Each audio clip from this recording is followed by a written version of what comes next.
Hello, everyone, and welcome to In the Know 360 show hosted by me, Annette, the warm hearted warrior diva. This show gives you insights on the journeys of high achieving business owners and music artists who share with our audience the importance of building a strong community of like minded individuals on the road to greater success. Today's show is a collaboration between In the Know 360 and Mr. Eugene O'Neil. Mr. Eugene O'Neil was born in South Central California and raised in Rialto, California, the Inland Empire. He is a producer, rapper, singer, and songwriter. His creative work is inspired by J Dilla, Tupac, Kanye West, and Drake. He has solidified himself as one of the most unique artists from his hometown. Eugene captivates the audience with his melodic melodies. As I've heard when I was working out in the gym, look, y'all, I had him on my playlist, so I had to make sure I peeked his music before we came live tonight. He does have a witty attitude to his music. I peeped that too. Thank And you. yes, smooth bars for sure. And he enchants the masses. And check out his latest tracks, Down Bad, featuring Tansu Phillip, and Through the Pain, featuring A Sincere. Welcome, Eugene. Thank you, and that I appreciate that. That was again, man. Like I was giving you praise earlier on the marketing job. Great praise and just great knowing who the artist is. You know what I'm saying? Thank you so much. Oh, thank you for being here tonight. I know I miss Cali. I was out there October for the Unity for Social Justice for Okay. Monster Yo. But yeah, I miss the weather. My best friend is in LA, so maybe I'll come back one day. Are Um, you from Cali or no, but so I'm originally from Guam, part of my life. nice? Yeah. So I'm sure you Half a see a day. lot of look at you, half a day totem Malik. Hey, A little okay, a little something, something. a little You, something, something. look, do you go to the barbecues? Because I know they have barbecues like probably every weekend, right over So there. yeah, those are my other extended family. My brothers, my Pacific Island brothers and sisters. Man, I love y'all.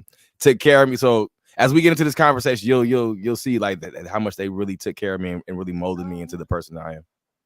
oh wow! See, it's a sign. I must come back to Cali soon. The East, Absolutely. look, I know you guys could take the rain. It was like snowing a little bit, and I was like, "Wait, hold up! It wasn't supposed to snow today, but it was from snow to rain. I don't know what's going on here in the East Coast. I'm in Virginia right now, so Woo. Okay. Well, I know it's cold over there. I got to be cold over there right now. yeah, I I love Cali weather. Mm-mm-mm. So, with that being said, sir, I have several questions for you tonight, Yeah. and let's go. Number one, who or what inspired you to start a career in the music industry? I would probably have to say my mom. Oh, My mom was a singer back in the day. She tried, she would, tried her hand into being an artist. Auditioned for Friends of Distinction. That's a pretty famous band back in the day. Um, went to Detroit, did all that stuff, and obviously didn't really pan out that way. But she was always singing around me all the time, always playing. Between her and my dad, they were all constantly playing R&B stuff, jazz, hip hop. So that's really, my mom was really one of the first ones to kind of put me in that situation because she put me in choir when I was 4 years old. Yeah. oh, So yeah, being okay. in choir at like 4 years old, um, I found out that I could sing around that time. Like, being like as young as I was and like having like such a very raw talent. Uh-huh. The church, the school that I went to was a Christian school. School that I went to, I actually probably really didn't see that type of talent, you know what I'm saying, at that time. I went to Christian school, it was, mainly white Mhm. folks. And so when I got there and was singing the way I was singing there, they put me at the forefront as like a 5-year-old, you know what I'm saying, singing choir and stuff like that, just because my voice was it was very different and it was kind of polished, for my age at that time. So, they put me a little bit in the front sometimes when I was there. So, and that it kind of built from there. Okay, when I was listening to your music, right? What was it? I think it was leg day. Um, and I was like, wait a minute, hold up. Because I did hear like you were rapping, but then, you went into your R&B thing. And I was like, wait, what's going on? He need to go ahead and do his R&B. I've been told that plenty of times. Yeah, yeah. I was like, oh, I think he's hiding his voice here. I don't know what's going on, but he sounds real smooth. I don't know what song it was. I listened to like the whole album, or it was really good. Um, yeah, I heard it, and I was like, okay, okay, he's rapping, but he's singing too at the same time. Like, I need to ask Hmm. him about this. So now that you told me that you're in choir, now I Yeah, know. yeah. I was in choir from kindergarten to. So I went to this private school from when I was about kindergarten to about third grade. So that's how long I was in the choir. Oh wow. Yeah. I was surprised you didn't do the, talent show, or maybe you did in high school or middle school. No, I did. My talent shows were more performing just in front of people, like whenever I got the chance. You know what I'm saying? Singing whenever people would ask me to sing. I try. I say this. I tried when we were kids. I tried to put together like this little R&B group. It was me, Uh-huh. and a couple friends of mine, and we tried to. Matter of fact, my homegirl Elise, shout out Elise. She to this day is still my homegirl. We tried to have like a little 3-person R&B group. Uh, Oh. we try. Oh man, it probably panned out maybe like a month, But we were kids writing songs, coming to school singing them. You know what I'm saying? See if we Uh-huh. can do something. But it was just kids being kids. I love it. I love it. You guys are already entrepreneurs as a child. Yeah, trying to be right. That's so awesome. Wow. Um, so can you recall the exact moment that you knew you wanted to pursue this career path? Yeah. So I was actually in high school. My 11th grade year in high school. I had a couple of friends who we actually just started, or they started um making beats using the FL Studio. And Okay. so they would always come to school, talk about, oh yeah, we was at such and such's house, making beats and freestyling and rapping and stuff like that. And so, I'm like, cool. I want to come too. I want to hang out. And so, that from there on, I went to my friend's house at the time, and we freestyled right after high school, and then from then on I was like, yeah, this is what I like to do. This is gonna be Mm, the thing. And once I got introduced to actually making beats in FL Studios, that was a wrap. So I say about mm. 17 years old is when I actually I was like, you know what, I could take this serious. And Uh-huh. that was when it really started to unfold from right then and there. And my homeboys, like, real talk, uh I Jesus Christ, child, my kid. But my homeboys, I love these dudes to death because they actually encouraged me without necessarily knowing that they did. Mm, Because when we first start out, you know what I'm saying, that all your stuff is just is trash. Every last bit mhm, of it is garbage. But you have to have the thick skin and the wherewithal to mhm, understand, like, all criticism isn't to tear you down. Criticism sometimes is to kind of help you build. Even if it sounds negative, it's very much there to help you build. And so a lot of my homeboys, oh my God, my dog. So it's a all lot of good. my homeboys, they they did a lot of that, but I knew it was very much encouraging because they would always ask me, "Hey, did you make another one, or do you have more?" You know what I'm saying? They always kept it going. So Right. I appreciate those my brothers just for that, just for actually keeping me focused in that area. Oh wow. Wow, shout out to the team for sure. Absolutely. Um, did you by chance, right, as you were rapping, were you also thinking about R&B, like putting snippets of R here I go with the whole R&B thing. So no, not really, because I was in such like so I grew up in like the whole backpacker. I was like a majorly hip hopper Okay. backpacker, underground, wearing puka shells. Only color I wore was brown. Was where, you know what I'm saying, that type of guy. That's how hip hop I was. And so Okay. I came from that type of like, okay, you have to be this lyrical dude. You have to come out. You have to be, yeah. You have to freestyle all the time. Like, I came up that way, having to kind of go through the grind of bit, like really becoming a rapper. Doing something like what our predecessors did, you know what I'm saying? Rapping, battling people on the streets, going up Mhm. there, you know what I'm saying, losing battles, winning battles, doing stuff Right. like that. So that was really more my main things, like showing how dope I could be as a rapper, as a writer.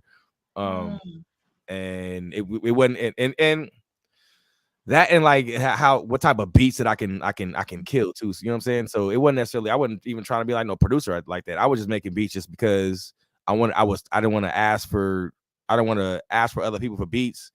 And I was tired of getting them off of mp3.com at that time. So shout out to Dice Raw, by the way, because I used to get a lot of his beats, and he's a super famous producer.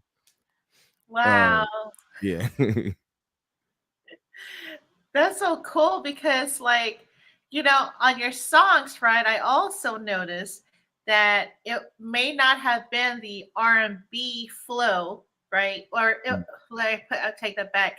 Maybe the flow was there, but the lyrics to your music was like a romantic, R&B flow, if that makes sense. So Yeah. you're engaging the hip hop side along with the R&B. I keep wanting to go back to the whole R&B thing. I don't know why, but you're like versatile. You can Thing. do I'm for both. sure gonna drop. So this already been talking. I've been talking about this for like a couple years, but I've already been talking with like two of my homies, like a team or whatever. Like I'm gonna drop an R&B project this year for sure. Okay. It may not be a lot of songs, but I'm dropping it just so I can like I'm touch the waters and see how people are gonna take it. And then after that, it'll be a full-fledged, like it might take me like a year to actually get it completed, like R&B album. But I'm gonna drop like a little project of R&B this year for sure, 100%. Oh, I love it. I love it. But is it going to be like a mixtape deal, or is it just going to be a single It's gonna EP? be probably a mixtape EP slash, like, you know what I'm saying, not gonna be a lot of songs. It's like I said, it's just gonna be Nice. more so me just um uh, uh doing something different.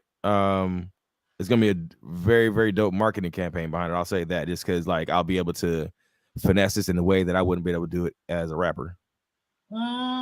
Yeah, I'm Mm, for sure going to 100% going to have an R&B project. And shout out to my boy uh uh C Wells. mhm. He's probably gonna be the one producing most of it, and he's a hell of a producer. So shout out my brother C Wells. Oh, shout out to C Wells. I can't wait. um, so what challenges have you faced during your journey in becoming this music artist? um, Probably the typical journeys, the going to shows and performing in front of nobody, going to dealing with janky promoters, Mm, dealing with the pay for play thing, which I'm so glad that's done for. yeah. And if you still paying for play, man, Oof, man, stop. right. Stop, big dog. Because it ain't worth it, man. You can do it on your own if it comes down to that. But just those type of things. Writer's block. Mm, Um, Fortunately, I've always had a studio my whole music career, so that's never been an issue. Again, fortunately, I went to school as to be an engineer, like to learn the engineer stuff. So being an engineer and mm, recording, that's never been an issue with me. Producing has never been an issue with me. It's just more so just like the other nuances. mm, Dealing with people who say they're gonna do things and they don't. Um, mm. rubbing shoulders with these major artists, and nothing really comes about it, but that's again just me being naive to the situation, and me having to live and learn. Right. Wow. Yeah, it's really interesting because I find a lot of artists would say that of course they get tunnel vision, and it's probably not, it's probably just maybe their lane and what they have to do, as Hmm. far as labels are concerned. But definitely understand where you're coming from here. So how have you persevered despite these challenges? um Sticking to the script and not what to say, keeping the main thing, like making sure, like, Mhm, okay, make quality music, just continue to make quality music. Everything is always going to fall is will land where they lay, but if I just continue making the quality music, right. that's what's going to help me persevere. You know what I'm saying? Like telling these stories of failure Mhm, is going to help the next person, who listens to me, is going to help them mhm, relate. You know what I'm saying? So and so on and forth. Then they're going to tell that person, and so on and so forth. So yeah, just being able to stay consistent in great music has been able to help me persevere, and being able to change with the times, not being stuck in old ways, mhm, embracing new talent, and mhm, trying to not I'm not saying conforming, but just embracing it and understanding that it's out there. And mhm, you can definitely, there's always ways to tweak your own music, always. mhm. So yeah, Wow. that's right there has been able to help me persevere. And then my baby too. So Oh yeah, my most daughter right there, definitely. that right there, boy, was a super push, super push. Wow. Yeah, congratulations. Thank you. Oh wow, that's yeah, it's a lot. It's definitely a lot. But hey, I feel the same way with my kids. So Hmm. Helps you keep on going, right? Makes you understand, like, hey, what am I really doing this for? right. Gets you to the next level that you need to go on to, like Right. like a video game, Super Mario Brothers or something. Absolutely. It's like eating a mushroom. That's what okay, yeah. My kids, my battery pack right there. Oh my goodness, that's so true. So, what was your best collaboration? Because I know you've collaborated with multiple people. Yeah.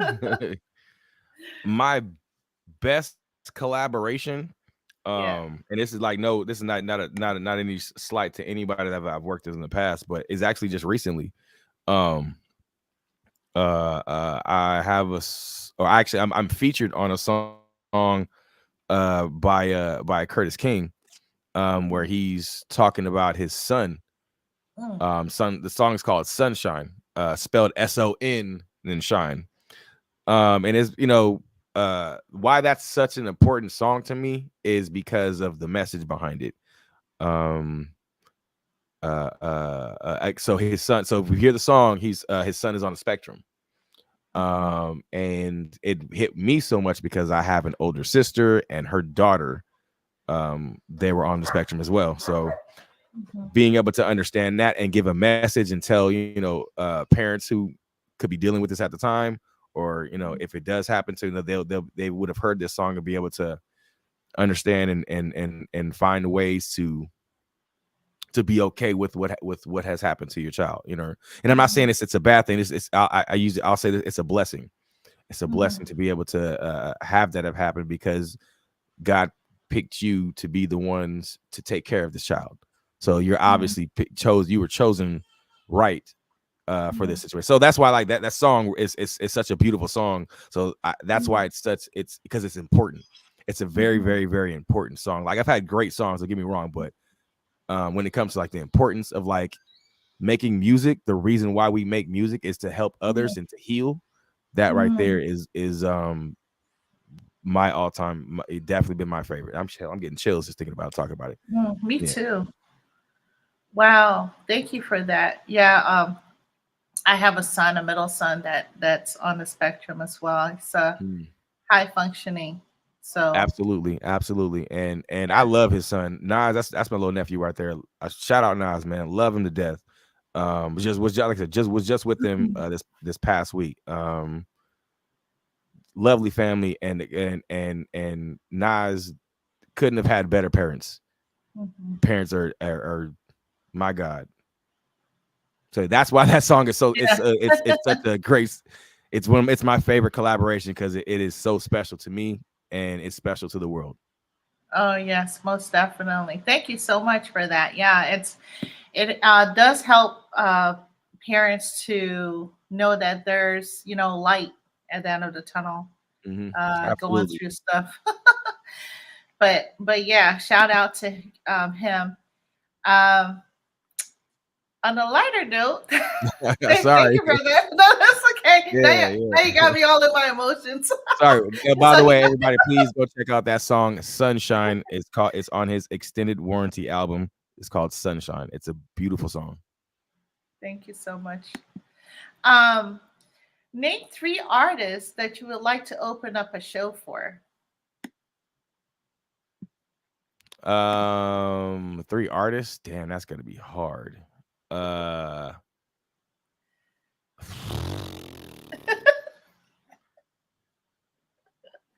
I'm just gonna And, say these names and let it fall where they lay. Larry June, Kendrick Lamar, Drake. okay, okay. I like that. I like that. Yeah. I can't. And I You know know what? I can say more, but I'm like, yeah, I'm just right there. I'm shooting for the big dogs. Okay. I was. I. You know what? I really want to say Ice Cube for some reason. You kind Yo, of I like, look, you look. kind of like remind me. I've been getting Ice Cube since I was like 8, 9 years old. And that's like this only because I've always had that, like I've always had curly hair or braids or whatever. And I look just like this. But and then my mustache don't help either, man. I get it. I got this little round face. Trust me, I got it, man. People I, get me all the time with Ice Cube. I, hey, I love. And today was a good day. Okay. Yo, you feel me? And then don't it like and then what I usually because I usually have my curls out Oh, with my hat on. I'm like, oh yeah, I for sure look like what's the name from Boys in the Hood. right. I Oh for my sure god. look like him. Oh my goodness. I don't I don't want to come right out now and say, hey, see, I can't even go on with the show. Oh Lord. Today was a good day. Man. That's actually my favorite song from Cube too. Today's again my favorite song, my favorite video from Cube. Yeah, I love it. I love it. Now I can only picture him driving down the street See, with the hydraulics. see, see. Oh love that goodness. because it went in. What I forgot what song it went into after that. Because it was Mm, supposed to be it was a two music videos. It was Good Day and then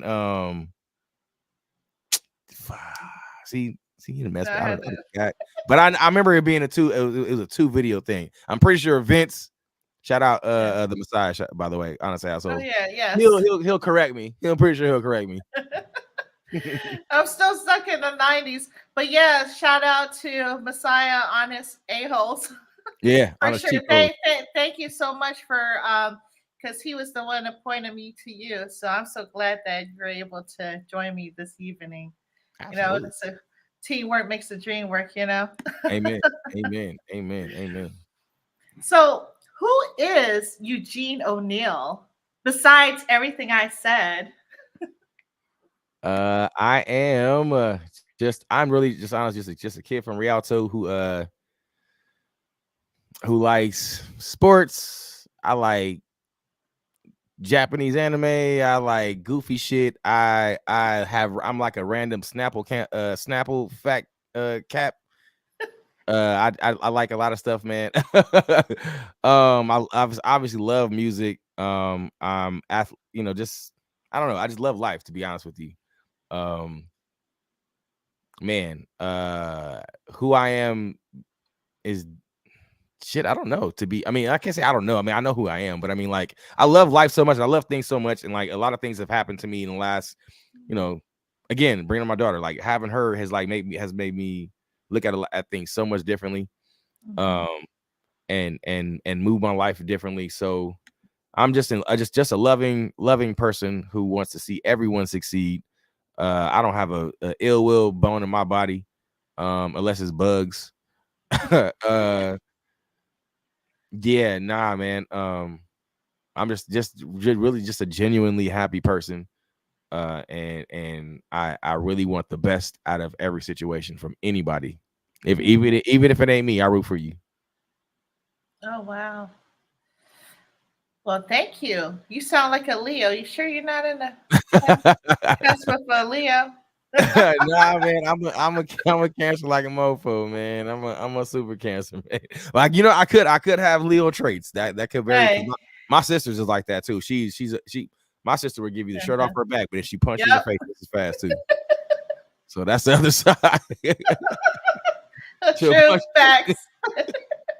Hey, Facts. so my brother's the same way, so I'm pretty sure you the same way too. Like, I love you to death, but I will give you an uppercut just as fast. Too funny. Okay, okay. We know that they rubbed off on you. Yeah, oh, 100, 100. Oh my goodness, that's great. So These are do great you questions, by the way. oh Great. thank you. Yeah. Makes you think, right? Absolutely, absolutely. Great questions. Um, do you read music like music sheets or play an instrument? I know that you said you were in choir, so I'm assuming, Yeah. which I should, that you probably played an instrument too. No, unfortunately, no. I do not play any instruments taught. I play at a lot of things. I play at the piano, I play at the drums. Uh-huh. But no, I'm not musically taught. I can read sheet music. It's just gonna Okay. take me a while. I'm gonna be like the remedial kid. Like, just give me a second. But I mean, I can read sheet music. Okay. It's I haven't read sheet music in almost 10 years, so it's been a while. But I know how to read sheet music for sure. I know Okay. I know how to do it in a singer's aspect of it. I mean, it's pretty much the same Oh. thing, but like, and as a singer, like, I don't have to play the notes. I could just sing the note. Mm. So that's the difference. Okay, yeah. Same thing. Same. Yeah, yeah, yeah. But I'm I sure would you. no, I'm working on that is my goal. Uh-huh. Before my time is up, I'm at least gonna learn how to play the piano like classically. That's what I Mm. really want to do. Like I said, I get around knowing keys, knowing notes, knowing stuff like that. But to truly like dive into like music and really understand it and love it, I believe that you need to learn some type of instrument Mhm. uh to be able to really express who you are Mhm. in music. And that, again, that's not to say that you can't express yourself without learning it, but just for me, I believe that's the Mhm. way you do it. Yes, most definitely. But hey, if you could pick up that instrument and just play by ear, that's even better. And that's what I normally I can Yeah. play things by ear, but it's hard for me to retain, like, I don't have the muscle memory for it. So when it comes to that, I'll play it, and then like I'll play it for the moment that I needed it, and I won't go back to Mm, try to perfect it. You know what I'm gotcha. saying? Like, if I'm using, especially if I'm making a beat, it's really just for the moment. And then once I got it, all right, cool. I won't. I don't have to do this again. Mm. But that's good though because it makes you unique and it has your original form for the beat, so nobody can take that beat. No, right. Like, I did. I replayed. What's was it? Is it Dave Hollister's? I wish I never met her, and I wish I Mm, never met her. That song. So I replayed that song. I learned it so I could replay it. So now, like, you can't come at me with copyrights because I replayed this, and I mm. added a different key here and there. But I actually did that. See, now you're making me go back to the whole R&B thing. I'm still stuck in the '90s for some reason. I'm a '90s girl, okay? That's a great place to be stuck. That's a great, because music was cracking during the 90s. Just Man, boom during the 90s. I'll think about that artist. I'll tell you when I when I come up with this. He's in my head. I don't know why, but anyway. Um, what steps do you take when creating your music? It's very it's I don't have it down to a science. It's really just kind of happens if I'm for me. So if I'm so I'll start like this. If I'm the one creating the basis of it, which like the beat, Mhm. then for me when I'm creating the beat, it's more so okay, am I creating for myself or am I just creating this? So that's step number one. Number two, if I'm creating for myself, it's very intentional. So I'm looking at the feel Uh-huh. of the feel of a song. I'm looking at a specific instrument. Mhm. Um, and I look at music and sound like as colors. So I Mm. look at the color has to be has to match what I'm looking for. Um, and once that's all together for me, then I can start my process of like, okay, I'm creating something like specifically for myself, and then I'll start to build on an idea. Like I have a whole bunch of ideas. I write them down all the time. But that idea, so again, like my ideas, again, this is wild. Like I said, I see sound and music in colors. So I hope that really resonates with people when it comes to that. Because I know a lot of people who do that. So when I say I see sound and music in colors, when I come up with ideas, I see those ideas in those colors as well. Mm. So when I'm going down the ideas, okay, so say for instance, I'm talking about like I don't know, we're talking about just another a fun day, a fun day on a Sunday, It was a and good day. right, it's a good day. So for me, Sundays have like an auburn orange to it, like so Mm. that's the color that I have when it comes to that. So I'll start to write things in that type of light, cookouts, Oh. summertime fun, anything that for me that reminds me of like that color and that type of setting. So Mhm. that's kind of how I'll go about when it comes to like writing music and making my songs. I know that sounds like a super complicated way, but like it's my brain like moves fast like that. So it's like it's bam, bam, bam, bam, bam. So I'm like, oh damn, I already know when I make this beat, this subject's gonna come up, or when I make this beat, that was gonna come up. So I know how to talk about here. You feel me? Mhm. Mhm. Yeah. I think it sounds simple. I mean, Right? it Yeah. might be maybe complex a lot, but I know I definitely I like that. I like that method. You know, this thinking about the picnic and the barbecues that Right. you probably go to. Right. But I could be dead in the middle of December, but like if I'm making a beat Yeah. that reminds me of like winter or summer, then I'm gonna talk about Mm. it. Yeah, You know? I love it. I love it. Yeah. Um. So, do you like the virtual or in-person platform, and why? It depends on what you're talking about, like shows and stuff like that. I we can talk about shows. Yeah. Like shows, podcasts. What do you talk about? What would you be referring to when it comes to that? I, I mean, in general, whatever you would like to talk about, whatever comes to mind. Honestly, the digital age is kind of where it's at, so I don't have a problem with anything digital. Like matter of fact, I just did a show with my boy Curtis. Everything Oh, it was live, but it was live streamed. oh, So and that's like kind of something I've been wanting to do anyway. I've done it, I did it before, so that's the thing that I think the future is going to be having when it comes to artists and showcasing their content and who they are. Because look, it's going to a lot of these venues, like going to venues now hmm, and maybe on in into the further future might start to dwindle away just because huh, of what we've been having in our own society and stuff like that. We have no idea if another pandemic were to ever happen. So it really just comes to how innovative can you be when it comes to your craft.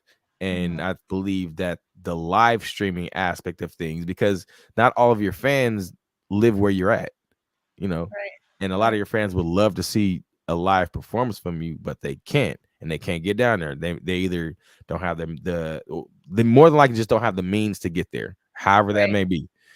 Um, so the digital age, I believe, is needed for those people like that. Now the other side, you always want to be able to come in contact with the people who fuck with you or f with Mhm. you. I'm sorry, I don't know if we can curse, but I apologize. F with you. um, you always want to be able to talk and see them in real time, meet them, greet them, shake their hands, possibly give them a hug, give them autographs, stuff like give them physical copies of merch, of your CDs, stuff like that. So that's all, you Yeah. always want that too. So I think they both hold weight in the space, and I don't think either one of them are going away, because you don't want the digital aspect to go away, because you're going to reach a bigger crowd when you're doing certain things, and you don't want the physical aspect to go away, because you still want to be in front of, and you still want these people to know that you're real. Right, right. It's funny because I was just talking with an artist, or maybe several artists, about the gas station, right? When you used to put your stuff on CDs, you used to Man, sell it, and or donate, hey, whatever you want to donate type of thing. Because like back in right. the day, look, back in the 90s when I used to purchase all these CDs, I'm dating myself. Me too. I was right there. I was pressing CDs and selling them, so I got you. Look, $15.99 plus tax for You feel one me? CD. That's better than You know the less numbers. less. Why is $15.99 You know the plus numbers tax? though. God damn. That's more than a stream, right? Than less than a Right. penny. That's more than, so $14.99 is probably like four. That's about 20,000 streams. I'll I'm take just that. saying. Look, I'll take that. and so I was telling the music artist, I said, we gotta bring the CDs back, or something that's physical, tangible, to give your audience, because that's cash flow that you can't get from Spotify. Right, you can't get from Spotify. You can't. I mean, you can't really get from streaming, but like Spotify specifically. I mean, at least Tidal and Apple Music give you some type of glimmering hope, but Spotify for sure don't. Right. So let's get back with the CD, y'all, or something. Again, So so that's why I say shout out my boy Curtis King. He's literally the pioneer for the person who's doing this right now. He's back to basics, going back to, hey man, I got CDs, I got digital copies, bro. What you yeah, need? You know what I'm saying? So that, yeah, I'm a direct to consumer person too. So 100. yeah.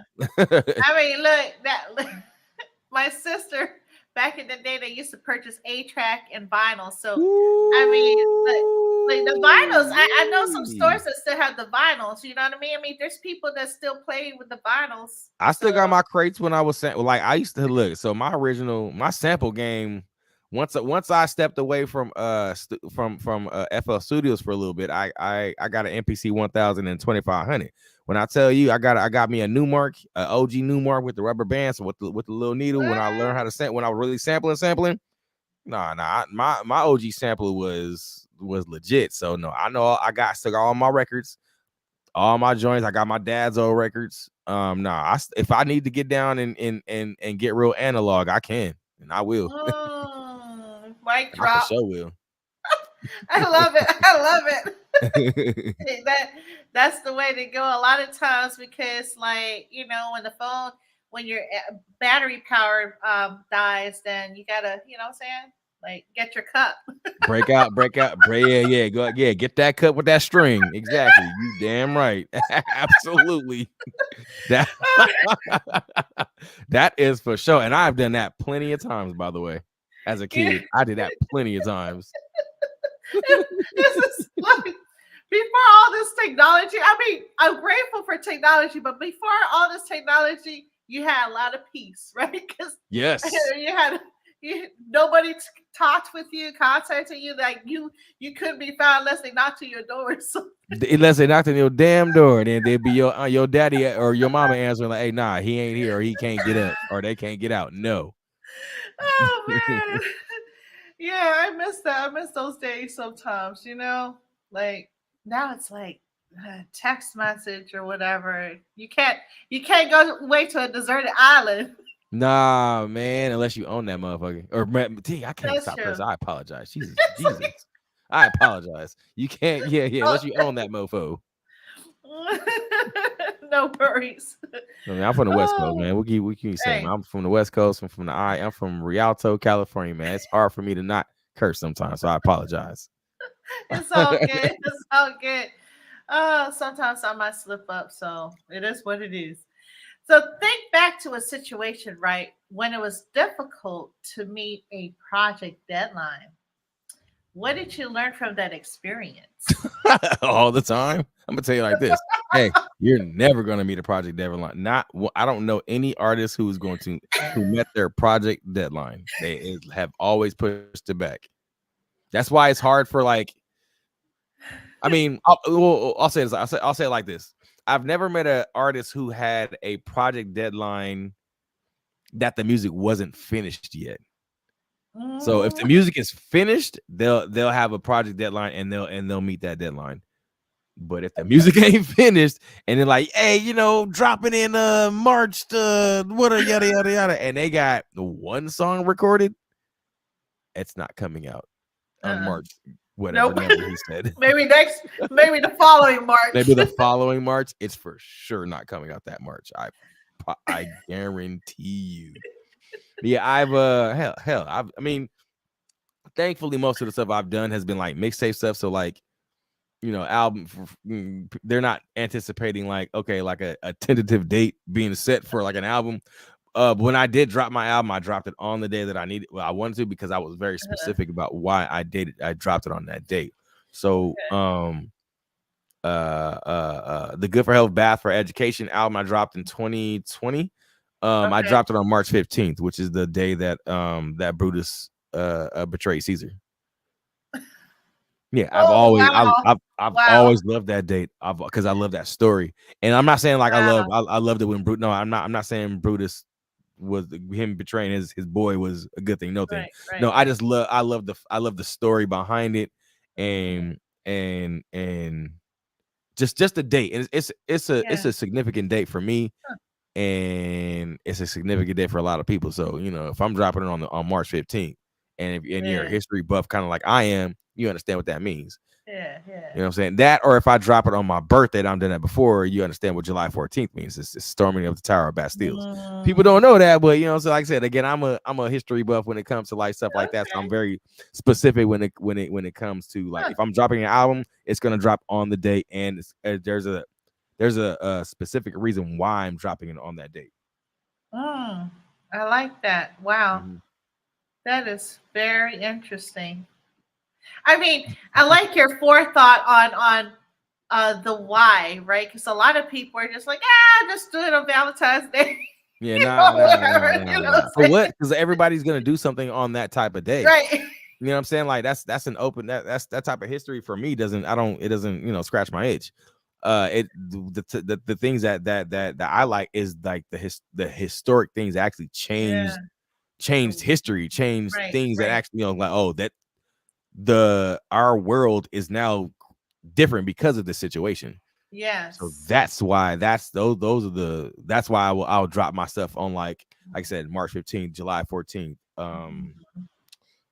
Uh what was it, Oklahoma bombings, say stuff like that. Like I'll do, there's a specific reason why I'm doing it, Mhm. and the message that I'm sending is behind that. You know what I'm saying? Mhm. Mhm. Most definitely. I love it. I can't stop thinking about Ice Cube. I'm gonna get Oh man, I'm gonna. until Ice Cube need to sponsor this. I'm gonna get Ice Cube until I actually until I meet the brother, man. And then when that happens, man, people be like, "Oh, that's Ice Cube's other son." Like, no, bro, me and Ice Cube could definitely be brothers because he's my brother's age, but no, Okay, I'll try not to speak no, it's all good. speak of his I name but again. I do say I would love, and I can't wait until the day that I actually do meet Ice Cube, because I do want to pick his brain, just talk to him, just human being to human being. Yeah. You know, very similar to the question that you asked me, because I want to know that stuff as well. Um, Mhm. so yes, I'll take the Ice Cube thing as long as hey, as long as that gets me closer to Ice Cube, I'll Uh-huh. take it. Yeah, don't sleep on him now. Like he, One of my favorite rappers. One of my yes, favorite rappers. Loved him. Love man, him. Excuse me. he's all about the unity for social justice too, for sure. Like He is. everything He he's is. about. But okay. So share an experience illustrating how your communication style makes you an effective artist. My Because communication. we, because That's a look, you're very effective in your communication. So I'm just no, saying. I am. Yeah, if I don't, so all right. So when we get into a studio, and so we're in the studio with an artist or whatever, and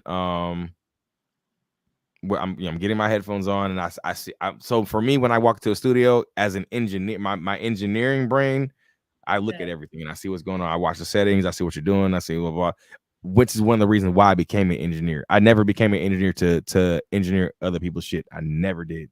I only did that Mm, just so I can learn I can learn that part of the business right. and learn the sound. And so I know what I want, and I know when another engineer's bullshitting me, and I've caught those dudes all the Jesus bull Wow. s me, and I've caught those dudes all the time, and I catch them all the time.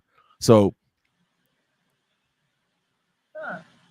I make it seem like, so for me, you can't really BS me when it comes to sound and like what I want from my own voice. So Uh-huh. whenever I get into a studio, whenever I have a situation to where like, okay, it's my turn to record, I let the engineer, whoever's engineering, know, okay, this is what I want, blah blah. I need this. I need this setting here, this setting here, this here. I need it here, here, here, and here. So I know my voice is where it's supposed to be. If it's Uh, not, if you can't do that, then we can't work. mm. Serious, and Yeah, yeah. most of the time, and I'm not saying, yeah, well, shit, most of the time, the engineer will hear that from me and know he knows what I'm talking about. And I like, yo, let me grab that mouse real quick.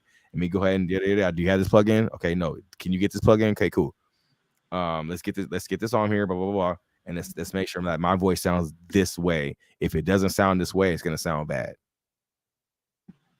Wow. And that's the other, yeah, I'm very technical when it comes to recording. And like most professional artists are, Snoop is, Dre is, Drake is, Cole is, every person who was dedicated to their craft and art understand where they want their voice to sit in a song. Mm, And so and you don't have to be an engineer to know that. You just have to understand what made you sound great in maybe in one setting. You take that setting and make sure it moves around to everybody. Make sure you understand that. Make sure you know what you're talking about when you're talking to an engineer, because it can go very bad.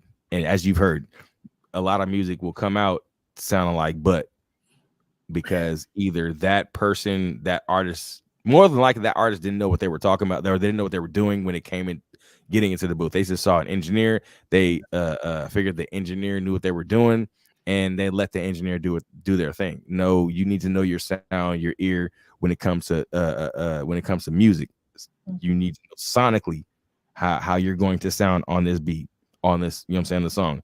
If when you get on the mic and in your headphones it sounds like trash, you're like, oh mhm, well, the engineer's gonna help you out. The engineer's not gonna help you out. If you don't guide them or direct them to where you need to go, mhm. they're going to make your voice sound like what they think it's gonna sound like, and it could either sound like butt or they can get lucky. Most of the time, 80% of the time, it's gonna sound like butt, and we've heard that.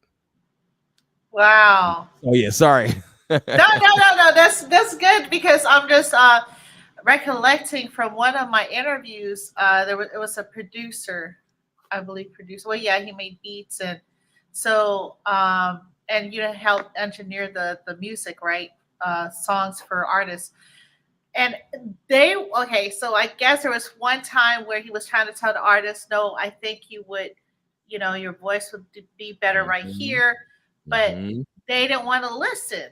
So then uh-huh, after everything was done, it's like, well, why does it sound like that? Well, I told you to have your voice set here, like you were saying. right.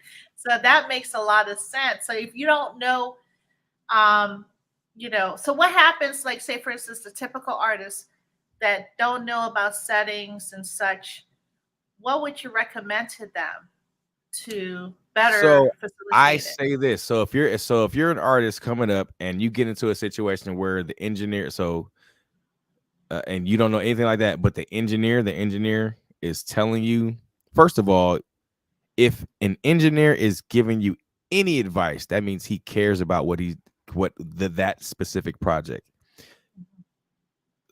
Us engineers are actually taught to shut our mouths. We're actually taught to say, okay, cool, whatever you like, cool, whatever.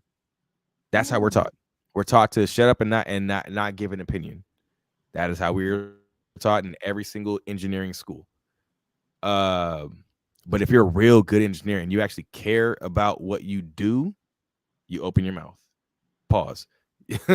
You actually go out there and give that artist constructive criticism. Now, in the sense of when that artist does not take that constructive criticism, that's when you mhm. shut up.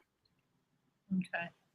So if it sounds like if it sounds crappy, that's because of the artist, not the engineer. That engineer actually cared.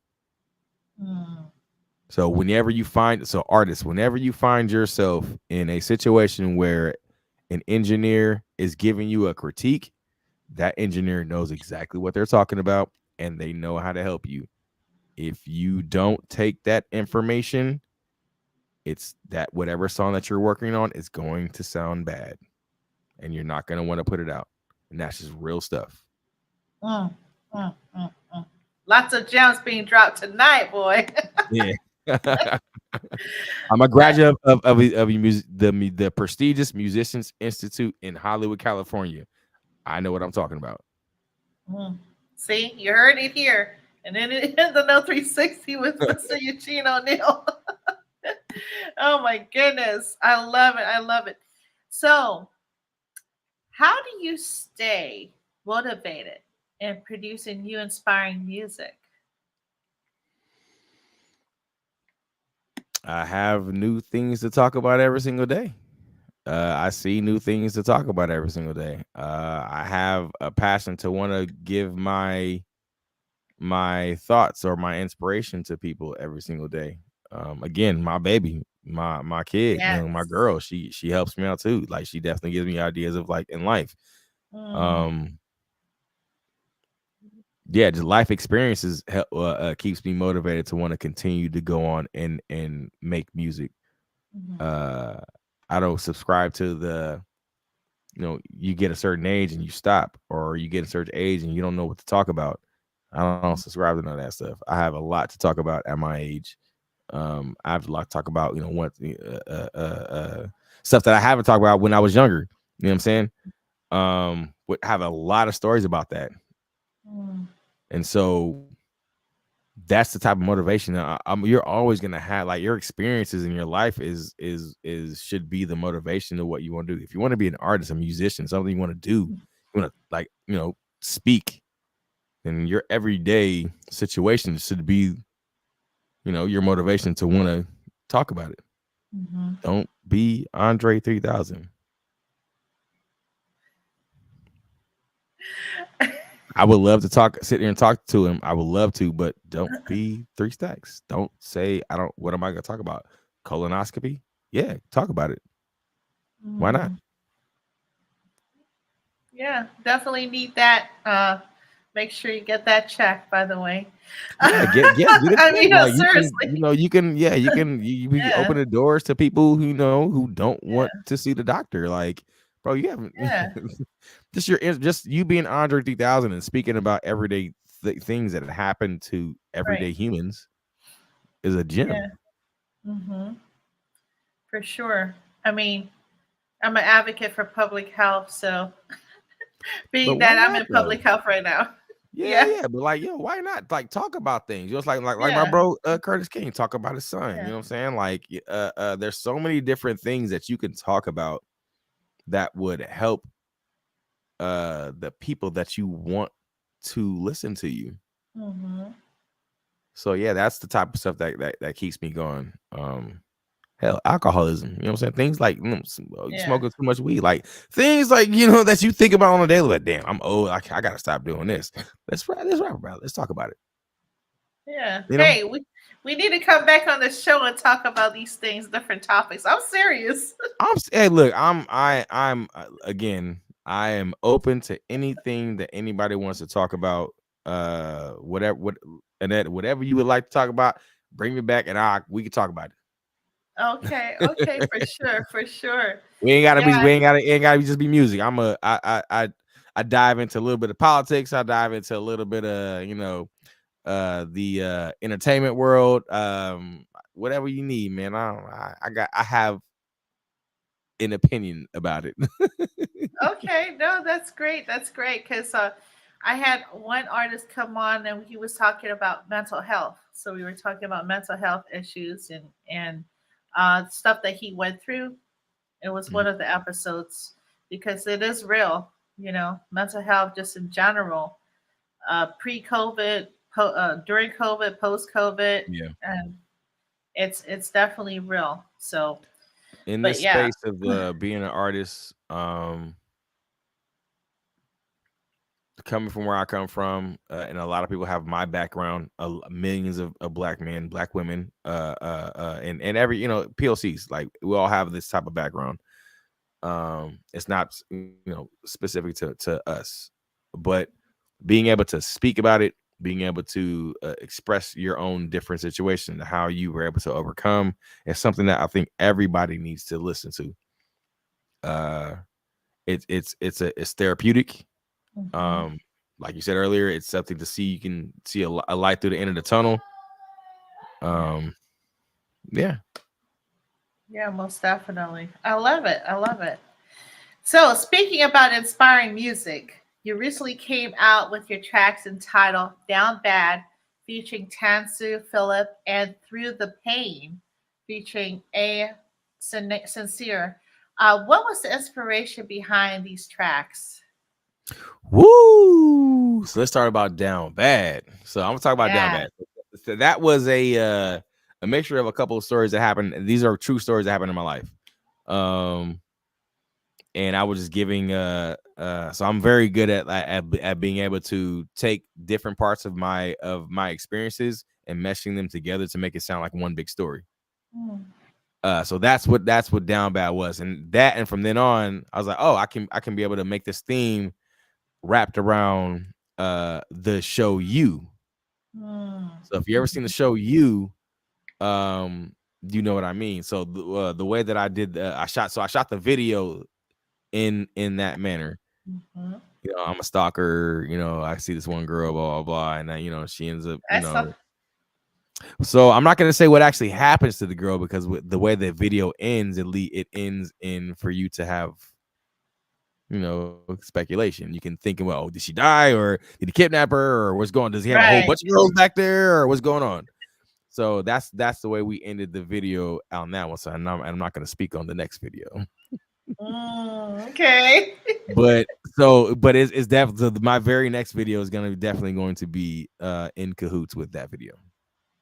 Okay. But again, if you listen to the song, it's just story. It's just a culmination of story of my life experiences mixed into one story. So there are so many different stories. You wouldn't be able to, the people that I'm talking about wouldn't be able to pinpoint what I'm saying. Mm.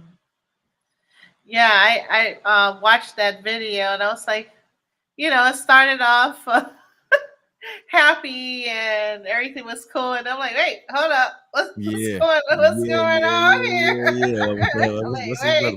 What's he doing? Why is she wrapped up? Yeah. wait. Wow. Now, Through the pain. uh-huh. Again, stories. A couple of stories that are melted together Okay. and told into a verse. A Sincere, that's my brother right there. He definitely helped me get into that space. Hmm. But telling different sides of myself and you know, letting the world hear that. And he gave his 2 cents too. So shout out A Sincere, man. Thank you, brother. Yes, I saw that. Oh my, yeah, my girl, my baby girl, my girlfriend, she was in the video too. So that's who's in the video is my girl, and my actual girlfriend. Oh wow. Mhm. Okay. Shout Yeah, out to her. my Okay. baby That's mama, that's so dope. That's so Miss dope. Miss Rissa so far. Beautiful. um. So, what's the first thing, right, you listen for in a new recording? How clear my voice is. Okay. if my voice isn't clear, we got to talk about it. We got to go back there and fix some things. But I got to make sure my voice is clear, and I'm usually very good at that when in the beginning. I don't want to have to go back. I never want to have to go back. So I'm always very clear in the beginning of like how I want my voice to sound, and it has to sound great when I leave. I don't because I don't me for me personally, I don't want to come back and have to re-record this. Because if I have to come back and no, I'm serious. If I have to Right. come back and re-record this, it's gonna be this. It's gonna sound different. I'm gonna do what I'm gonna want to do it Uh-huh. differently. And I like being in the moment at that time and having and like that and liking that moment to be recorded. So that's what I would rather do. I don't ever really want to go back and have to re-record anything. But if I Oh, have to, I have to. But it may sound different because I'm gonna have a different idea of it when I get into there. that's so true. And Mhm. just thinking about the whole like you know technology where you can think about a text message to text or re-record your message. Yeah, It's right, kind right, of right. I can re-edit that thing, right, right. yeah, So but if I'm gonna mess up, I'm gonna mess up right there in the studio. I'm gonna make sure I got it right. perfect. You know what I'm saying? Yeah, I don't yeah, want to. for I don't sure. want to have to come back and because most times coming back isn't a paid situation. So I would like to get it done that time, please, please. Yes, yes. Yeah, and it probably, you probably sounded like and more enthused. Not saying you're not enthused, but to doing it, right? To you're putting your time, attention, and energy into that moment. Not even that. You gave me too much time to think about my voice when you sent me that stuff in the beginning. So if you sent that to you gave me way too much time to have to think about it. Like I don't care what anybody says, and when you record something, and it could be perfect as hell. That could be the Mhm. very last recording. You ride into that thing like, damn, I could have did this differently. Damn, I could have said this. Damn, I could have moved over here. And so you Mm. leave people to their thoughts when it comes to that. So when it says like, hey, yo, bro, I need you to re-record this, bro. Yeah, yeah, brother. By the way, you know what? I do need to re-record. So yeah, I don't think you need to. For me personally, Mhm. I like to knock it out right then and there. Because don't tell me, hey man, I need to record because I'm gonna be lost for words. I'm gonna be like, hey, look, bro. So I thought this was this. Apparently, it's not that. Right, And right, again, right. I'm cool with that. I'm cool. I'm very, very, very cool with it. It's just like, damn, I thought I got it the first try. Yeah, yeah. I thought I did it the first try. I thought it was a knockout out the park. But I mean, things happen that way. They 100% happen that way. I just prefer the first time. Hmm. And is there like a process when you do that? Like, for instance, you go into the recording studio, you do, your thing, your music. Do they give you the information or like let you listen to it and go over it that right then and Yeah, there, yeah, yeah. or I'm never caught off guard. Ever, ever. I've never been caught off guard off any type of music. That's just bad practice. okay, I mean, the only time anybody's gonna be caught off guard is if like, hey, bro, hey, I got this beat right here, yada yada yada, which is cool because I like that. Like when we're done with our session, like, hey, bro, hey, I got this right here, man. What do you think of it? Oh, I fuck with that right there, uh-huh, or I mess with that right there. Yeah, it's dope as well. Let's okay, rough on back. I'll write something real uh-huh, quick. Blah blah blah. okay, Like when it like that with because that's organic. That's mm, extremely organic. That I love organic encounters. If that man, when I tell you, that's the best thing because they come to that. Those are the greatest songs. It's uh-huh, organic encounters. mhm, Some of the best songs. So yeah, I love that. Love that. Love it. Love it. Those are the only time I think most artists will be like, oh man, yeah, yeah, hit me with something different. You know what I'm saying? Because now you got them thinking differently. Oh, now this sounds different. Like, oh, maybe you gave them a sound where they were already thinking about that type of stuff. That their huh, mind was all like, oh, I was already there. Like, yeah, oh, let's rock there. You know what I'm saying? Like, fair, seriously. Yeah, right, that's how a lot of like when you come that way, like, oh yeah, let's rock that. Let me go ahead and do this. Give me like 15 minutes. Bam, bam, bam. mm, We rock it. okay, That I love those. I love those. Those are the ones that come out fire, fire, oh fire. yeah. Yeah. I look, I bet I can agree with you because it's like, you're manifesting something in your mind and it comes to fruition like the same day. Right. It's really, really interesting in the whole organic perspective for sure. Yeah. Yeah. Every organic encounter is usually the best ones. The best ones. I have to agree. I have definitely have to agree. And that goes with just life in general, Live in okay? right, Not right, just right, right. music. Right. Um, so what is one important lesson that you've learned in working in the music industry? Don't trust everything people say. Take everything as a grain Mm, of salt. Everything. Everything. Take everything as a grain of salt. People who are in tune with themselves usually know like when a situation feels good. mhm, So when that situation feels good, you know when to react. But uh having to have to move in this industry without like a guidance, mhm, um keep your head on a swivel. mm, Don't necessarily believe everything until you see it, and mm, when you see it, make sure it's contracted. mm. And that's Okay. it. That's really it. Don't be naive to everything. That's it. Don't be naive to everything. Mhm. If it sounds too good to be true in this music industry, it's too good to be true. Do not Okay. don't put your money where it shouldn't be. Mhm. Um keep your mouth shut in certain situations where you shouldn't open your mouth. Mm. Not as like nigga just shut up and rap. No, I mean that in like in business aspects where you have no idea what they're talking about. Shut Mm. up, listen, Mhm. and take information from people who know more than you. Mm. Um, Wow.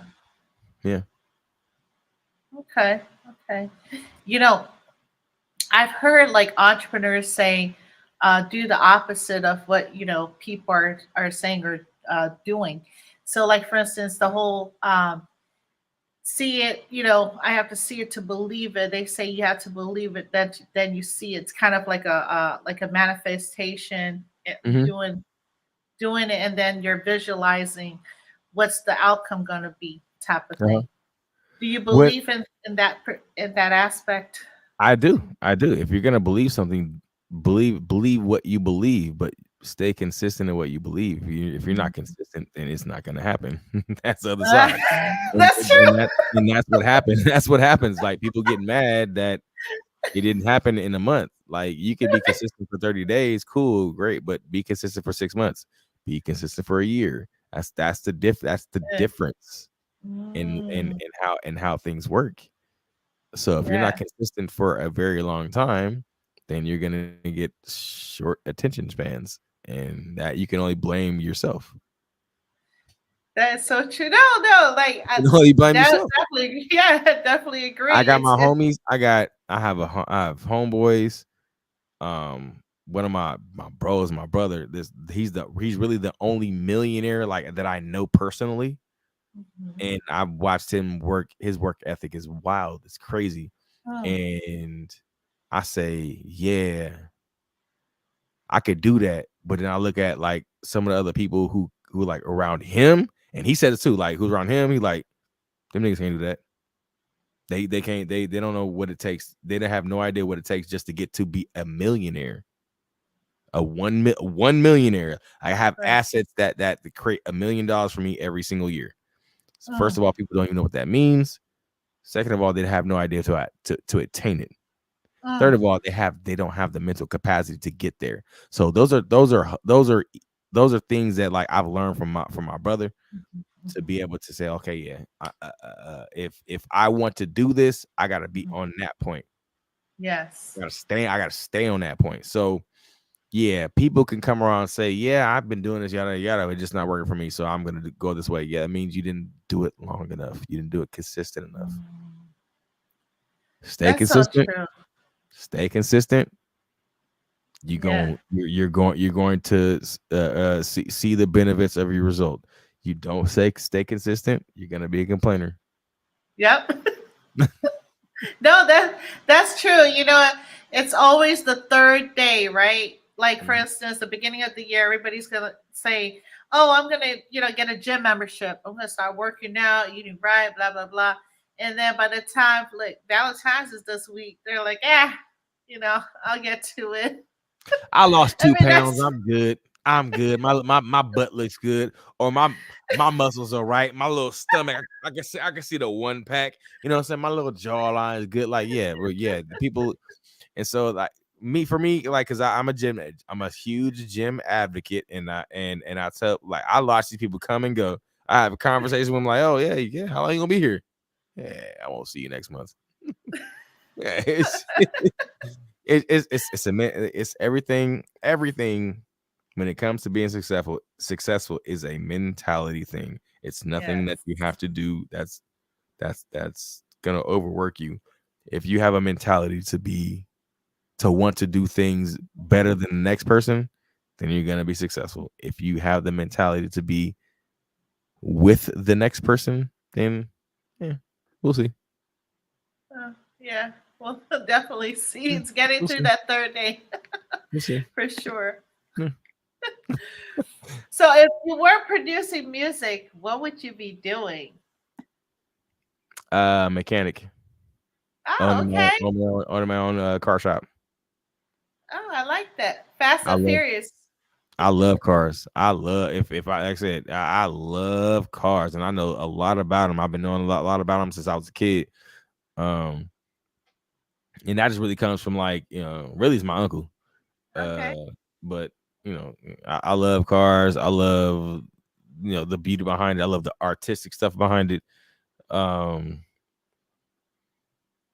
Man, but it's dude, I'm telling you, like once my like my real money start coming in from this music, I am gonna own me a shop because I I really, love really, that. really I want to own me a car shop.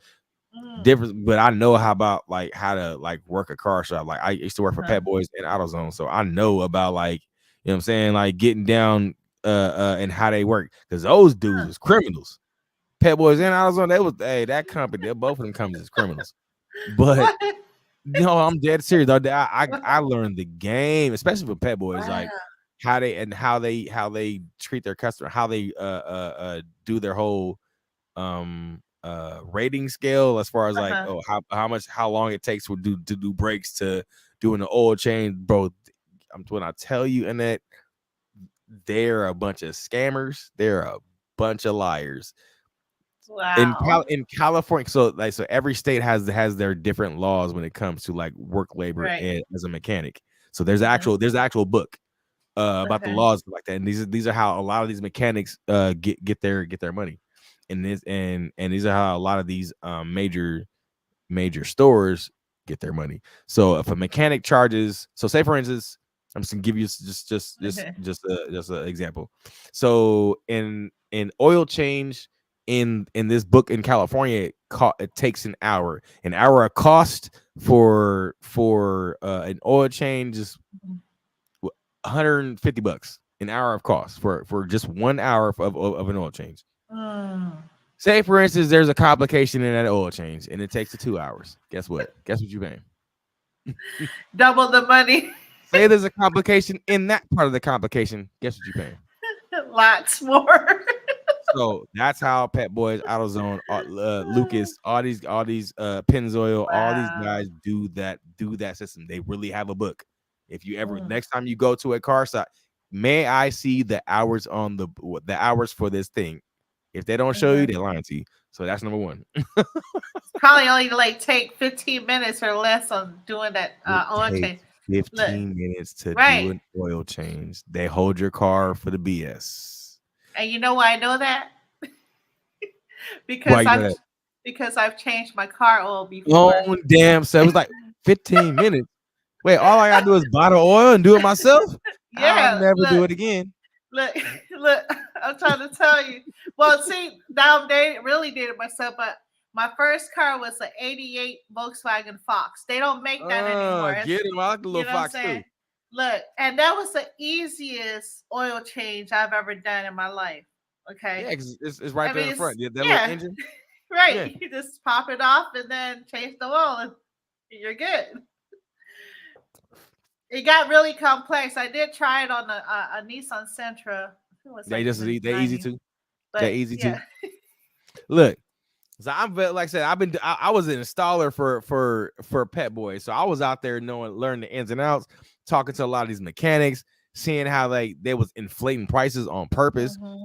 just literally screwing these people Yeah. out of money. So I Mm. say all that to say I understand that industry, and I don't want to be in that. If I ever own, excuse me, when I own Yeah. my car garage shop, Uh-huh. it will never be like that. I'm actually more so into like I'd rather hire people who have their own shops, but they need a Mhm. bigger situation to be able to use my garage, Mhm. and they can charge a little bit of a fee when it comes to like, okay, I can bring your car to this garage, you just live, so on and so forth. Like I said, I've been having this idea for damn near 20 years. So, so I mean, I could say I can go on and on when it comes to like when I would love to own a garage. So that's what I would do. Outside of music, I would probably be a garage owner for Oh, sure. okay. Yeah. Okay. That's so dope though. Wow, you're just multifaceted. Thank you. Uh, Thank you. so how has the internet and social media influenced your career? I know we touched a little bit about it, but what's one significant thing that it's done for you? It gave me a lot of fans, getting people that Okay. I could have never reached. I reach them. Really started like my internet thing in like 2017, 2018. So I went at that time I only had about 1,500 fans. Oh wow. I'm at 17,000 now. And actually I had Yeah. 20,000, but a lot of those 20,000, a lot of those were bots and I had no idea. That's Mm. not people just following me, so I had no idea. So Huh. when Instagram did their cleanse in like 2021, 22, it took a great majority of them, but like I'm glad it did because I didn't know that they were fake. I had no idea. Mm. It just there was a huge time where like people were just creating fake profiles just to promote Uh-huh. or solicit what they were trying to do, and they did it all the Uh-huh. time. So thankfully, I didn't have that many. So I Mm. dropped from like 22,000 to about 17,000. So Uh-huh. this I've maintained where I'm at. So these are all real followers.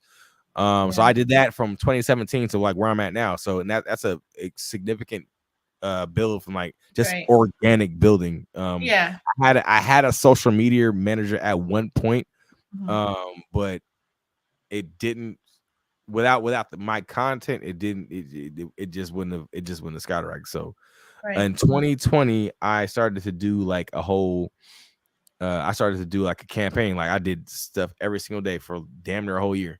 And it Mm. definitely helped me out. Mm. I got a gang of loyal fans who actually mess with me Uh-huh. on a daily basis. Okay. So whenever I put out content, people mess with me.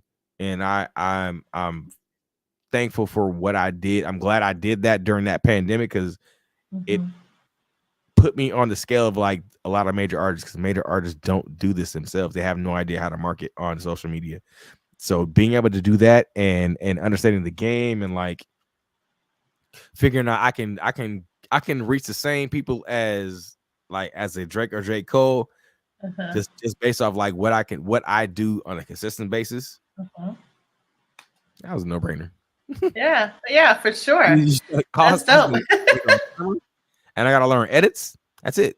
That's cool. Oh, not too shabby. Okay. Easy That money. that hey, we got to talk offline about You already know, man. I got you, man. Whatever.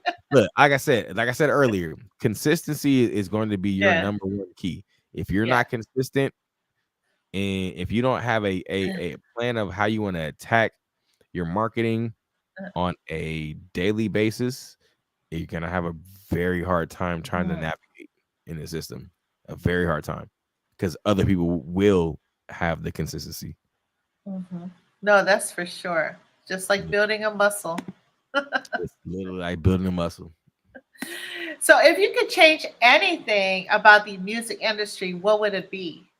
The fact that we'll design anything that pops one time, that's the thing Mm. that I would love to change. If it Goes back to like a lot of these artists don't know how to market. They know how to market Mm, themselves. Have no idea.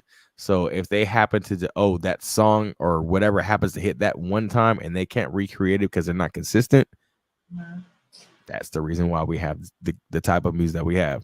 Everybody's speaking on it, literally from the top to the bottom. There, everybody's speaking about it. Labels, um, uh, uh, uh, uh, publishing companies, all talking about it. Hip hop in general, this last 3-4 years is just going to crap because they mm, don't know or care to want to invest in teaching these kids how to market, and mm, these kids not understanding like when they get a bag from these labels that it's not a real bag, it's a fake bag and you have to pay that back. So that's what mm, we're having to deal with right now.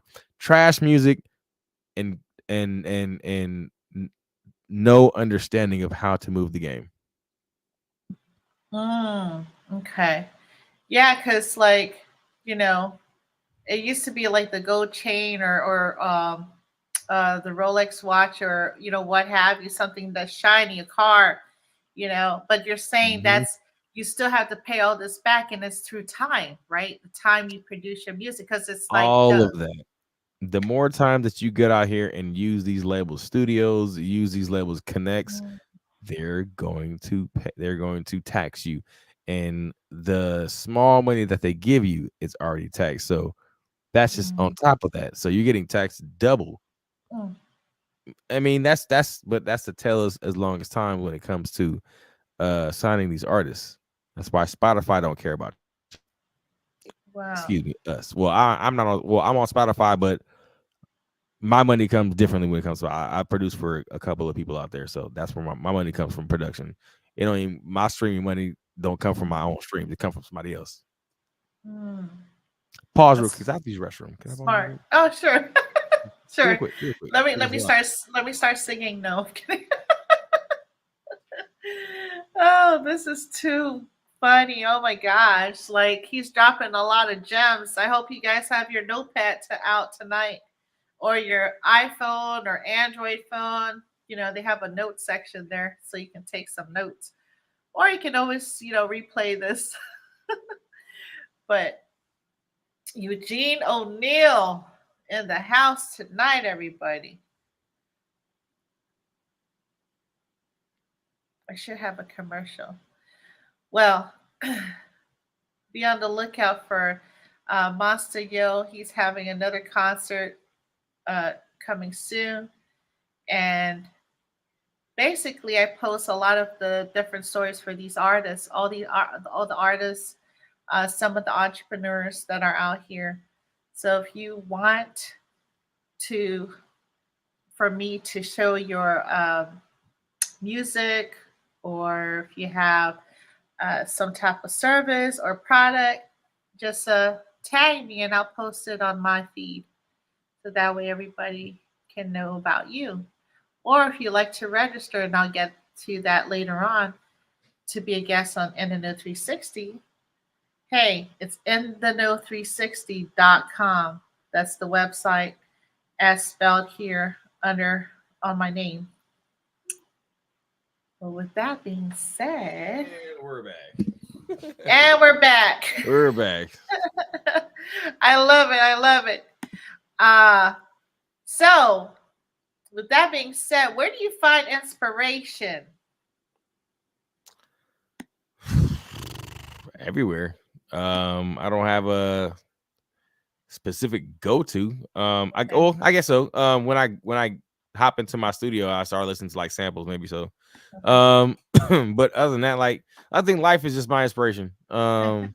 Whatever comes to me, like I have, everybody has their own life experiences. Things come to everybody fast. Right. So whatever I think resonates with like something I need to talk about or something like that, then yeah, just life itself. Okay. Again, my baby girl, she That's teaches right. she teaches me a lot. She teaches me a lot. She shows me a lot. Um, so I just think that yeah, just the life experiences and um seeing that and going through that, it helps me continue to persevere when it comes to like being able to write stuff, think of stuff, produce anything. Yeah, yeah. I It's love just that type of stuff right there, man. Okay, okay. And what was the best advice ever given to you? So I actually put it in my song, and I say this all the time. I have a song called Mouthful. Mhm. Uh, so the best advice I got in life was niggas ain't gonna care about your dreams, so don't be getting mad. Mm, And that's word for word. So people aren't gonna care about your dreams. mhm. So when you get mad that someone doesn't support, that's your fault for getting mad. It doesn't resonate with them, and you Mic shouldn't. drop.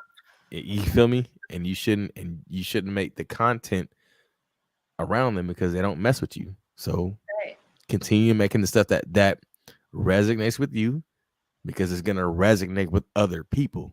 Maybe Mm, not the people that you want, but it's going to resonate with other people. So do not get mad when your homie, your sister, your mama don't mess with you. You can't get mad at that. You feel me? Facts. Look, but there's a but, right? When you start blowing up, No, they're give hey, hey, like, look, they're you like, hey, right. that's my boy. That's my brother. Nah, That's my no, homie. hey, no. I have a track record of everybody who bought everything, and you are not on here. Yeah, no. You're no. So I love you, and like when I feel like blessing you, I will. Yeah. But no, I'm gonna bless the people who pour into me before I bless you. Mm, And mm, you need to understand because you would do the same thing. Whoever pours into you, you bless them. yes.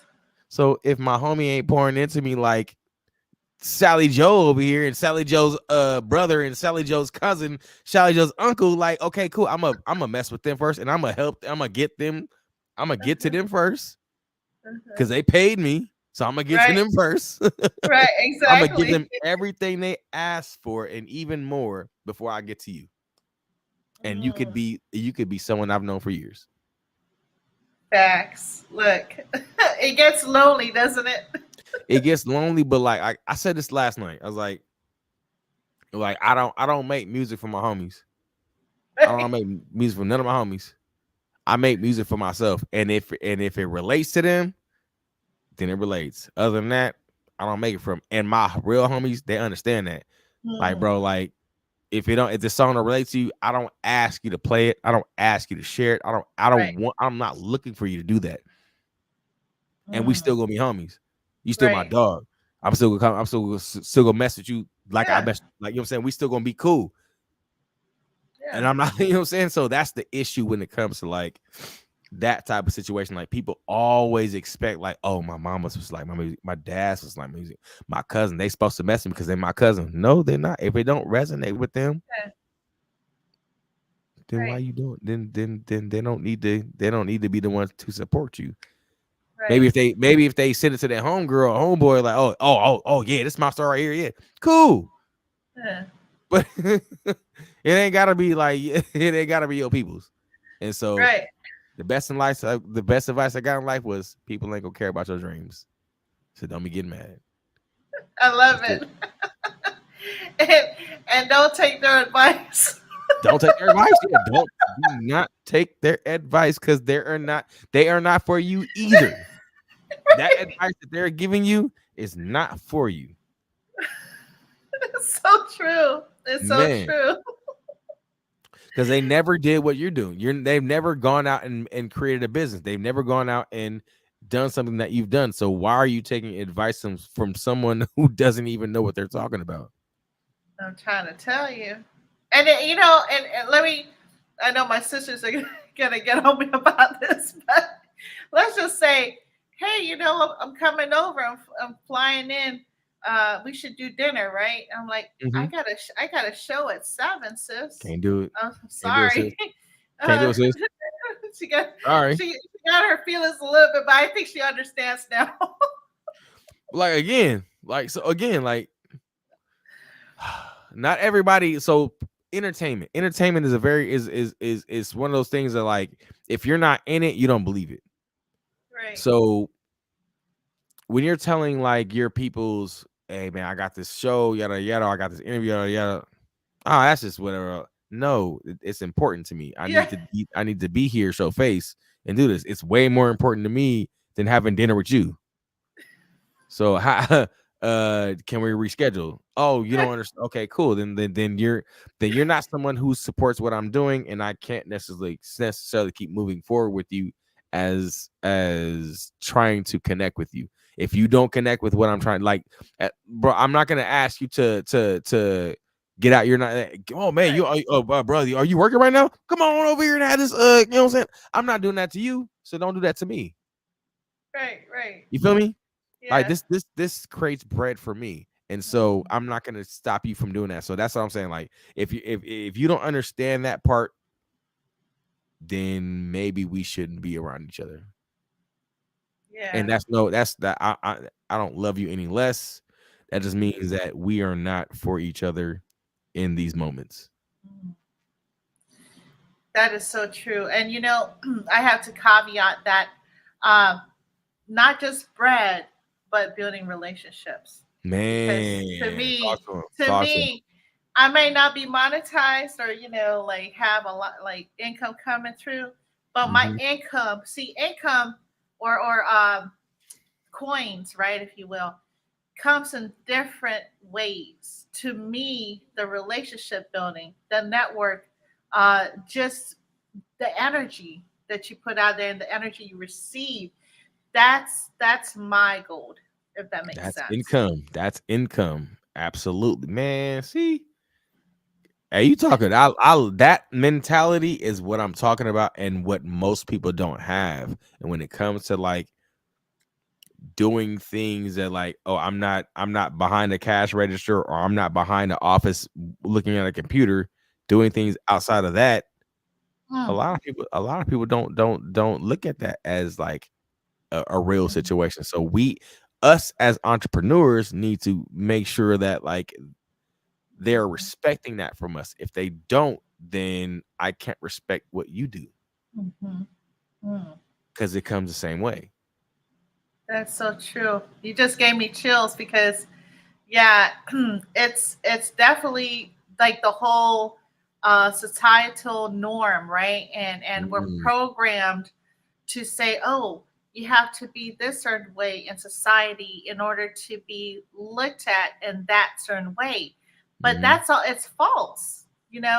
It's 100% false. false advertisement. And that's what I'm learning as I go on this entrepreneurial journey and helping music artists and other entrepreneurs is um, I just love it because I like to hear the journey. I want to help them, support them, and so being in public health, I'm helping in that perspective. But Amen. this is very fulfilling to me, and so I get a lot of like just enjoyment, and therapy, just talking to people. I But believe you're doing a public up that you're still continuing your public health service by doing this. You're talking to yeah, people, and but the thing is, you're talking to people who are hurt. You're talking to people who are broken. yes, You're talking to people yes, who are still healing. You're talking to people who are still who have imagination. Talking to people who have ideas. So hmm this, I believe that you're still in your space, and by you being able to reach other people, like, so not necessarily a patient who comes to you, you're hmm able to reach people who are outside, who aren't a patient but probably should be a patient. You feel me? No, I'm dead serious. I'm dead serious. So like so you being able to do that, and you being able to speak to them in the way that you do, this is beneficial. We're hmm not out here gossiping, doing all that BS, tearing down the next person. We're right, out here expressing who we are, and giving hmm and telling someone, who a complete stranger, who we are, and how we got here in the most positive way that we can. And I believe that should be, and you're giving ears. Not like you're sitting like you're combating, like, oh, that's wrong. Like you're giving us an ear. Mm, you're giving us something that, it's like that's all most people want. Like mhm, we don't always don't need like somebody to like combat with us. We just need somebody mhm, like to listen to us. Someone mm. to understand like what we're saying. Like this is our trauma, Yeah, this is our fear, this is our problems, this is right. what we dealt with. And someone like you who gives that space and that platform, I do again believe that you are still continuing your work. Mm. So, man, that's thank you for that. Master Yo, my big Yeah. dog, man. OG, appreciate that, man. Shout out to Marcio, free Marcio, everyone. Thank you All so stop. much. Wow, wow. Yeah, you gave me chills, and that's why I keep going. That's why Absolutely, I absolutely, love it. I love absolutely. it. It's like the universe is leading me, solidifying that this is where I need to be. You know what I Right. mean? Right. Okay. This is you're still doing the work that you asked for. Still doing God's Mm, work. Still doing things that what this I want to help people. So by using your voice, mhm. that's man, and listening to people, not Wow. giving objections, actually wanting to know who we are. Mhm. That's why I gave you like in the beginning, like, damn, it's not so many people that I've interviewed who've done the research, who've done the marketing that you have. And I appreciate that Mm, like so much. So continue being that light, continue doing that. And if it gets rough towards the end, that just means you're doing the right thing. mm. Thank you Seriously. so much, King. I appreciate it. A real message. Thanks, Marcio. Thank you so much. OG Master, yo, man, big dog, man. I hope to one day be able to speak to you, big dog. Yes, yes, for sure. So, what is next for Mr. Eugene O'Neil, and what message would you like to give your fans and up and coming artists? So what's next? So I'm going on tour. I'm going to on a California tour. It's called Lost in California with my brothers. Oh, Kill C Ray and Gene Flo. They're called the Invisible Ponchos. mm, Um, I'm going on tour at the end of April. It's going to last all through March. So I'm extremely excited. I haven't gone on one of these tours in like 2 years, 3 years, excuse me, 4 years. Damn, it's been a while, right? wow. Yeah, 4 years. Yeah, it's been like 4 years since I've gone on tour, like on a California tour. We're gonna starting up north and coming down to San Diego. So I Mm, think we're starting in Salinas and ending in San Diego. wow. Yeah.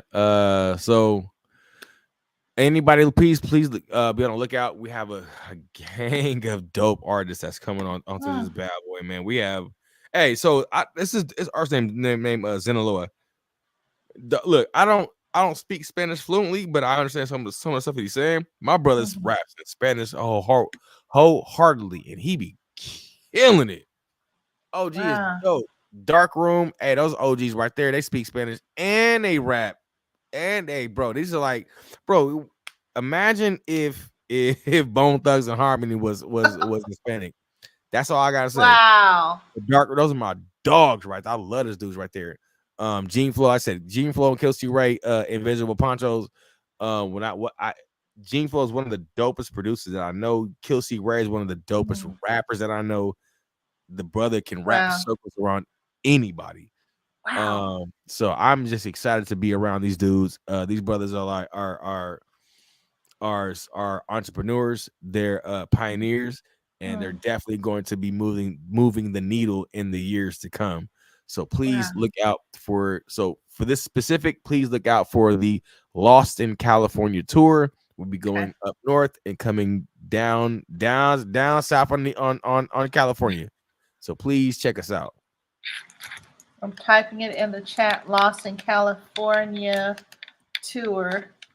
Yeah, Lost in Okay. California. And I'll be doing a lot of blasting about it. If you follow me, please follow the people that I tag because they are also a part of this tour here.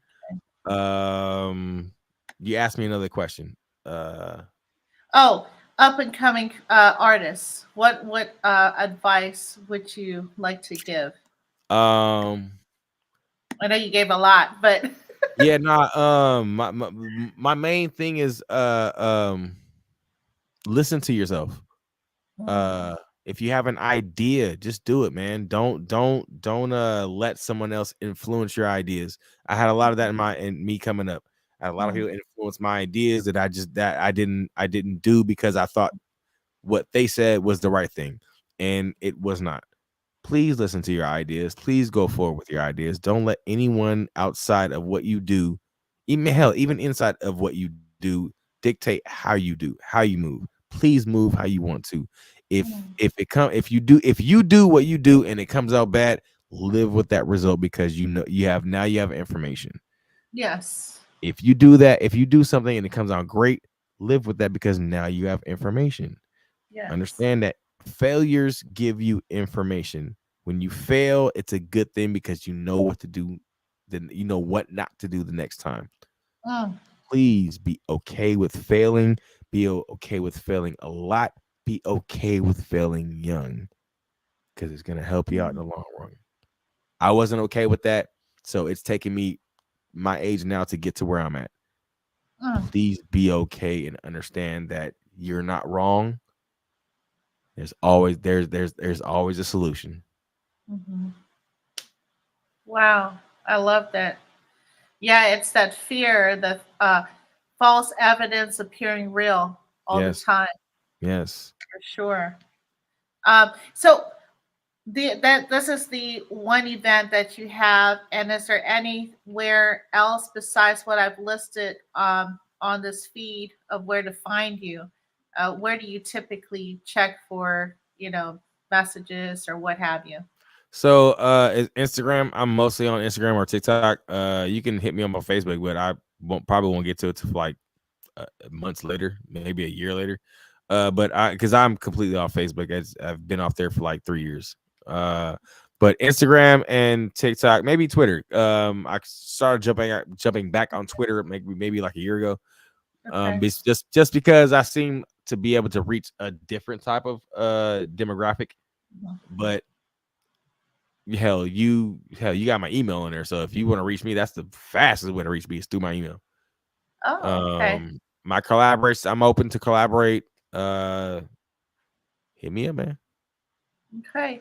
And the handle for IG is Eugene underscore O'Neil underscore EUGENE underscore ONEIL underscore. And that's going to be the same handle for Twitter, for TikTok, for Facebook, oh, okay. I everything. Yeah, love it. that's my Twitter. Yeah. Simplicity. I know I jotted 100%. it down, but Now of all the people I've been interviewed, you are definitely amongst the top who've been able to pay attention to detail. So thank you. oh, oh, thank you so much. I No, really thank you. appreciate it. Thank you. Thank you. And is there anything else you would like to say to the audience? So I am dropping so I'm doing a couple of projects. I got one with Pretty Black. It's gonna be done by the end of February. We're dropping that with Pretty Black. By the way, it's called Pretty Black Midnight. It's or excuse me, Pretty Black Night. Excuse me, Pretty Black Night. I apologize. Pretty Black Pretty Night. Black Night. The album Okay. is damn near complete. It's probably one of the dopest things that I've ever produced.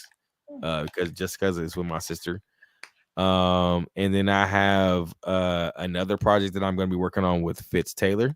That's gonna be dropping in Pretty Black Night, album, with Fitz Taylor. That's gonna be dropping in March. We don't there the headline or the title is tentative, but we don't but we're just working Oh, on things right now. okay. Throughout that, I'm gonna be dropping singles throughout these months. Look out for Golden Opportunity. Look out for Born and Raised. I have a gang of music coming out my damn self. But as this works out, man, I'm like Hit Boy. I'm about to be dropping music myself and then dropping music with my family. I love it. Shout Wow, out to Hit that's Boy so too, dope. because we will be working together this year. I know that, brother. We know too many of the same people. Too many are say, bro, yo, Double is my nigga too, man. So please, we're gonna be working together very soon. I love it. I love it. And shout out to Ice Cube. Hopefully he'll re- re- review Shout this. out Q, man. My boy O'Shea Jackson, man. Shout out. Shout out. Oh my goodness. I think I've started a story here. Um, well, with that being said, be sure to subscribe, like, and comment to view all the episodes on Endino 360. It's streaming live right now on YouTube, Facebook, and Twitter. I will upload this to the Apple Podcast, Spotify, Instagram, and I believe there's some other ones like the Google Play. Just check us out. And we're on InTheKnow360, oneword.com. Let's continue, please, to support the Unity for Social Justice. Let's free Master Yo and all our brothers and sisters that need our support. This has been a broadcast of showing love full circle between Endino 360 and Mr. Eugene O'Neil. Thank you so much. Free Monster Yo, big OG, man. I hope you come out. When you come out, bro, you already know, man. It's all love here. Can't wait to make music, bro. That's right. Free Monster Yo, everyone. Thank you so much. Salute.